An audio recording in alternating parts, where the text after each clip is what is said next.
Friends, in this video, I will discuss how we can make continuity tester circuit without NE555 timer and transistor. Friends, I request you please watch this video till end and subscribe my channel for more videos. Friends, I already made this circuit using NE555 timer and transistor.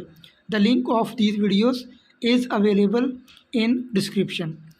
Friends, in this circuit, I use two resistor of value 220 ohm. This red LED is used for power indication. Here I use buzzer and red LED for output indication.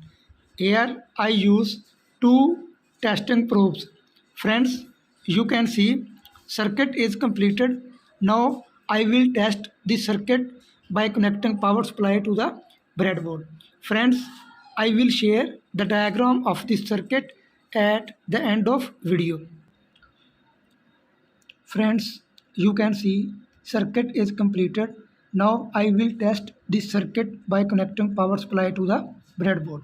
Friends, you can see when I connect power supply to the breadboard, then this red LED is on, which indicate the circuit is active. Friends, here you can see I use two testing probe. Friends, when there is open circuit, then buzzer and red LED will be off. In case of short circuit, buzzer and red LED will be on.